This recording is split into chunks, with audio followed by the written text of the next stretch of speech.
खुशामदीद। अब हम California standards के जारी किए हुए सवालों को हल करेंगे जो ज्योमेट्री के बारे में है। और ये इनमें से पहला सवाल है कि जो विच of the following best describe deductive reasoning, यानी कि दर्जैल में से कौन सी स्टेटमेंट है, कौन सा बयान है कि जो डिडक्टिव रीजनिंग को जाहिर करता है। और अगरचे मुझे बहुत अच्छा नहीं लगता इनके इस तरह के डिस्क्रिप्टिव क्वेश्चंस दिए जाए, लेकिन बहरहाल सवाल है तो है।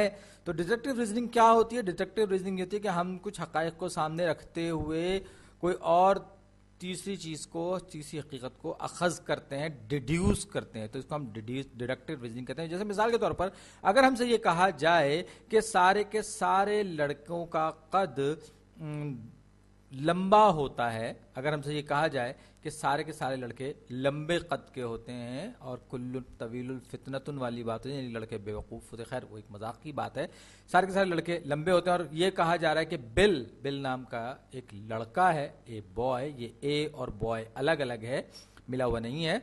बिल साहब जो बिल एक लड़का है, तो इसका मतलब क्या है? इसका मतलब यह है कि इन दोनों स्टेटमेंट्स की रोशनी में, इन दोनों बयानात की रोशनी में अगर उनको सच मानते हैं तो फिर बिल जो है वो भी लाजमन लंबे कद का होगा।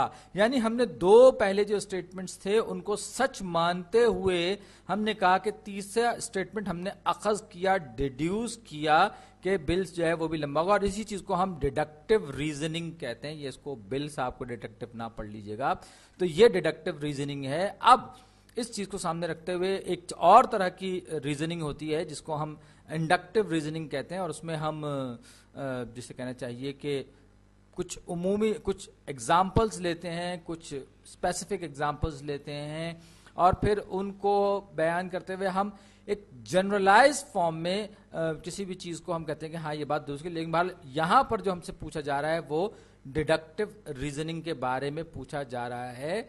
और यहां पर अभी हम जो बात कर रहे हैं उसका भी इंडक्टिव रीजनिंग में हमसे सवाल में कुछ नहीं पूछा गया।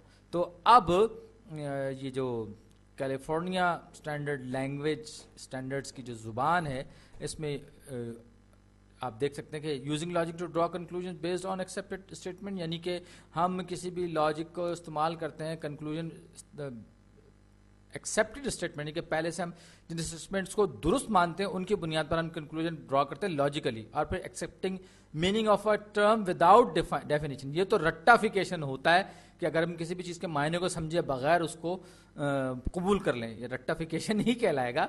तो बहरहाल ये कि बी हमारे मतलब को पूरा नहीं होगा। फिर defining mathematical terms to correspond with physical object, यानी कि एक फिजिकल ऑब्जेक्ट के साथ मैथमेटिकल टर्म्स को रिलेट किया जाए, नहीं ये भी नहीं है। इन्फरिंग a general truth by examining a number of specific examples, ये जो चीज है इसके मैंने अभी आपसे थोड़ी देर पहले कहा था, ये चीज इंडक्टिव रीजनिंग है, जबकि हम बात कर रहे हैं डिडक्टिव रीजनिंग। तो ये यकीनन ये सवाल का जो ऑप्शन ए है ये हमारा दुरुस्त जवाब है इस सिलसिले में। अब हमने पहला प्रॉब्लम देख लिया कैलिफोर्निया स्टैंडर्ड्स टेस्ट का।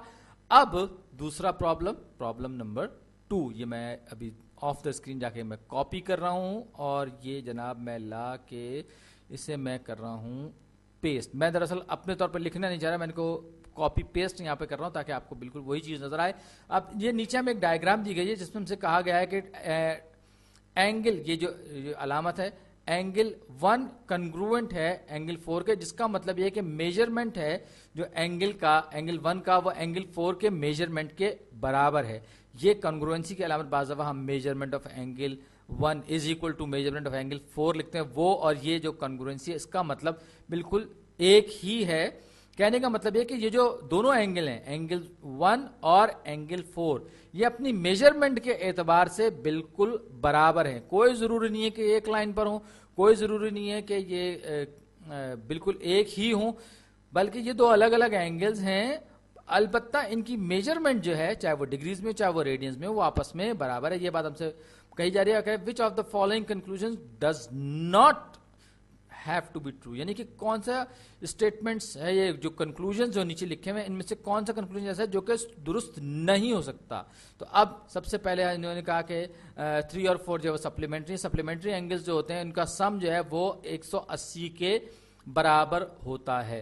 तो 3 और 4 अगर सप्लीमेंट्री एंगल्स हैं तो इनका सम आपस में 3 और 4 आप देख सकते हैं कि ये अपोजिट एंगल्स हैं, दोनों एक दूसरे के अपोजिट एंगल्स हैं और दो लाइंस स्ट्रेट लाइंस क्रॉस कर रही हैं। तो ये जो है ये स्टेटमेंट जो है ये किस सूरत में ट्रू हो सकता है, अगरचे हमें नहीं बताया कि ये दोनों के दोनों एंगल इनका मेजर क्या है, ये 95 का होगा तो वो भी 95 का होगा, ये 30 का होगा तो ये भी 30 का होगा। कहने का जो मतलब है वो ये कि ये दोनों के दोनों एंगल्स जो हैं ऑपोजिट एंगल्स हैं, पैमाइश में एक दूसरे के बराबर हैं, और सिर्फ एक सूरत में ये सप्लीमेंट्री हो सकते हैं जबकि दोनों के दोनों एंगल्स जो है वो 90 डिग्रीज के बराबर हों।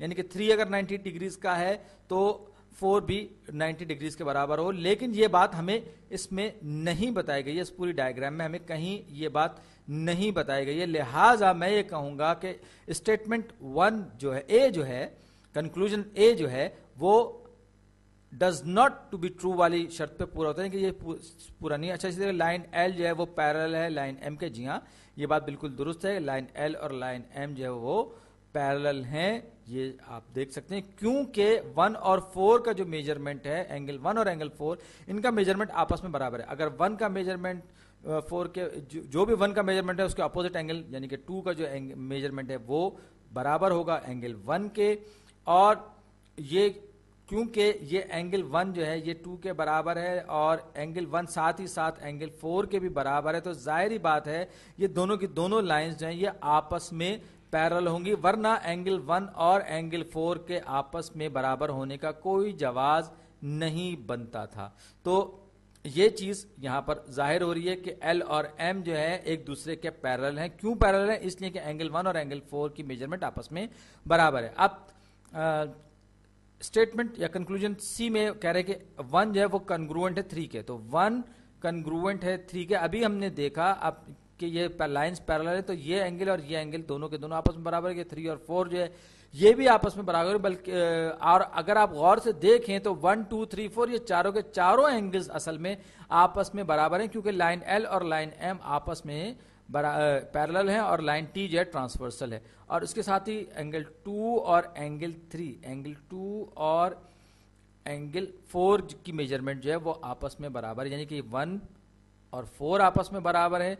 और क्योंकि 1 के अपोजिट एंगल 4 है तो लिहाजा 2 और 4 की मेजरमेंट भी आपस में बराबर है और 2 की मेजरमेंट 3 के भी बराबर है। लिहाजा वो स्टेटमेंट या वो कंक्लूजन जो हमने देखा था 2 और 3 ये भी आपस में बराबर होने वाला, ये भी दुरुस्त है। तो एक जो गलत स्टेटमेंट था जो ट्रू नहीं था, स्टेटमेंट कंक्लूजन ए, वो हमने चेक कर लिया और वही हमारा जवाब था। अब हम अगला प्रॉब्लम देखते हैं और एक बार फिर मैं ऑफ स्क्रीन जाकर कॉपी करूंगा और उस चीज को, उस प्रॉब्लम को पेस्ट कर दूंगा। ये लीजिए, अब लिखा कंसीडर द आर्गुमेंट बिलो, यानी कि नीचे दी गई आर्गुमेंट को हम गौर से पढ़ें कि हर इवन नंबर जो है वो मल्टीपल होता है 4 का। 376 जो है वो मल्टीपल है 4 का, लिहाजा 376 जो है वो इवन नंबर है। दूसरा स्टेटमेंट है, a number can be written as repeating decimal, यानी कि किसी नंबर में रिपीटिंग डेसिमल्स हो तो हम उसे रैशनल कहेंगे, लेकिन पाई को हम रिपीटिंग डेसिमल की शक्ल में नहीं लिख सकते, लिहाजा पाई एक रैशनल नंबर नहीं है। ये दो हमें आर्ग्यूमेंट्स दिए गए हैं नीचे, और हमसे अब सवाल में ये पूछा जा रहा है, तो ये कि हमसे कहा जा रहा है कि हर मल्टीपल जो नंबर जो कि 4 का मल्टीपल हो वो इवन होगा, तो 376 जो है वो मल्टीपल है 4 का, लिहाजा ये बात सही है। ये बात सही है। हमने दो बातें की और दो बातों की रोशनी में तीसरी बात को सही साबित किया। उसके साथ साथ हमसे कहा जाएगा एक नंबर जो है वो रैशनल होगा। किस सूरत में रैशनल होगा? बशर्ते कि उसे रिपीटिंग डेसिमल्स, जिसको आप रेकरिंग डेसिमल्स भी कहते हैं, अगर आपने मैथमेटिक्स थोड़ी एडवांस लेवल तक पढ़ी तो उसको हम रेकरिंग डेसिमल्स भी कहते हैं, या तो ये रिपीटिंग डेसिमल्स उसमें होंगे। यानी कि अगर हम मिसाल के तौर पर 0.333333 लिखते चले जाएं तो वो दरअसल 1/3 होगा, तो ये रिपीटिंग पैटर्न हमें इसमें मिलेगा। तो ये रैशनल नंबर है 1/3, जो को 0.333333 लिखते हैं, अनएंडिंग, अनलिमिटेड। तो ये जो चीज है, आप इसमें हर रैशनल नंबर तो होगा, लेकिन जरूरी नहीं है कि हर रिपीटिंग डेसिमल वाले को हम ये कहें कि जी वो रैशनल। हम इसमें हम स्टेटमेंट एक तरफ से दूसरी तरफ आ रही है, यानी ऊपर से नीचे की तरफ है, नीचे से ऊपर की तरफ नहीं जा रही, लेकिन साथ साथ कहें कि pi can not be written as repeating decimal, यानी कि पाई में रिपीटिंग डेसिमल हमें आज तक नहीं मिल पाया, इसीलिए पाई को हम कहते हैं कि ये एक रैशनल नंबर नहीं है। तो पाई में जैसे आपको मालूम होगा कि पाई बड़ा अजीब व गरीब नंबर है, इसमें अभी तक हमें कई लाख बल्कि कई करोड़ डेसिमल प्लेसेस तक चलने के बावजूद हमें रिपीटिंग पैटर्न नहीं मिल पाया और पाई जाए इर्रेशनल नंबर है, रैशनल नंबर नहीं है। तो अब यहां तक तो हमने ये देख लिया कि ये भी एक तरह से डिड्यूस कर रहे हैं। तो ये दोनों के दोनों स्टेटमेंट जो हैं ये डिडक्टिव रीजनिंग की बुनियाद पर प्रिपेयर करेंगे और यही हमसे पूछा गया था।